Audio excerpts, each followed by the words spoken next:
Okay, yesterday we talked about the civil unrest in the UK as people have become fed up with mass unchecked immigration. We also talked about how the Prime Minister threatened legal ramifications, not just against rioters, but against people saying mean things on the internet in relation to the riots or in relation to immigration issues generally. And it appears that he has followed through on that threat. News reports in the UK tell us that a woman has been arrested now for social media posts that express racial hatred, quote unquote. Now, she's not being accused of sending death threats or inciting violence or any kind of speech like that, where we can all agree that if someone sends a death threat, if they actually are encouraged, if they are trying to, if they're telling someone, oh, go kill that guy, that kind of thing, that's not free speech. That's the kind of speech that should be restricted, but that's not what happened here. Now, her crime is expressing opinions that are judged to be racially hateful. So here's the Mirror with the report, quote, a Tory councillor's wife has been arrested on suspicion of racial hatred after she's alleged to have said rioting thugs should set fire to all migrant hotels. Childminder Lucie Connolly, who works in Northamptonshire, allegedly called for mass deportations before concluding her social media post with, if that makes me racist, so be it. In the post shared to X, Connolly reportedly posted, quote, mass deportations now, set fire to all the effing hotels full of the for all I care. While you're at it, take the treacherous government and politicians with them. I feel physically sick knowing that these families will now what these families will now have to endure. If that makes me racist, so be it. The message shared to Connolly's X account was shared in the hours following the brutal murders of 3 young girls at Taylor Swift-themed dance club. And now the police spokesperson said Northamptonshire Police has received reports of a hate crime regarding a post published on social media. A 41-year-old woman was arrested yesterday on suspicion of inciting racial hatred and has been released on police bail pending further inquiries.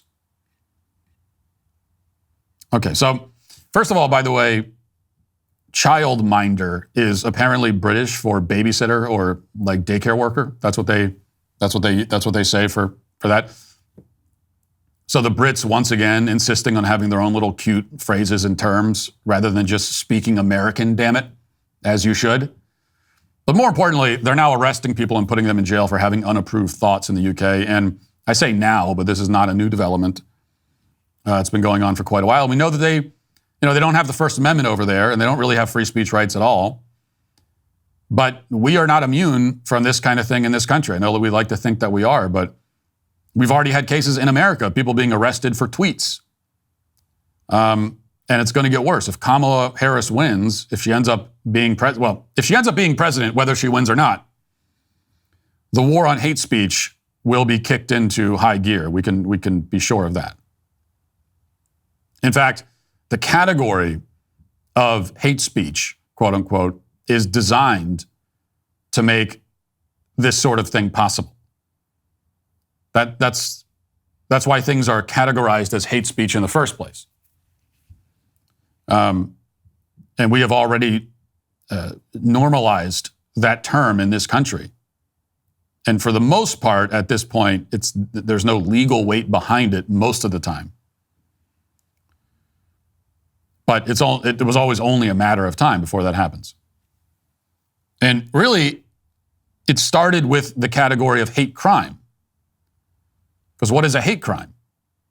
A hate crime is you're taking something that would already be illegal anyway, whether it's like murder or assault or vandalism or something like that. But you're kind of taking this, you're slicing out this special kind of version of that crime, and you're saying that it's even more illegal and the penalties will be even higher if you do those things as a hate crime. And how do you judge a hate crime? Well, you judge a hate crime by, it requires the government to look into your heart and soul and determine what your emotional state was when you committed the crime, what you were feeling in your heart, and if you were feeling hatred, only certain kinds of hatred. If you're feeling hatred towards certain groups in certain contexts, then they can uh, add much stiffer penalties on top of it.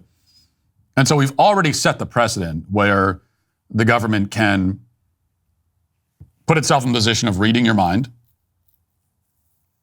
And then on top of it, the government can treat hatred as being something that in and of itself is potentially criminal.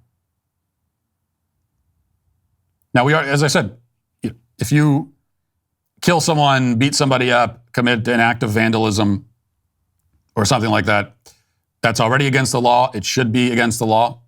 But if you did it because you hate them, because of their racial, their racial demographics or whatever reason, why should that matter? I mean, why does that make it worse than if you had beat them up for some other reason?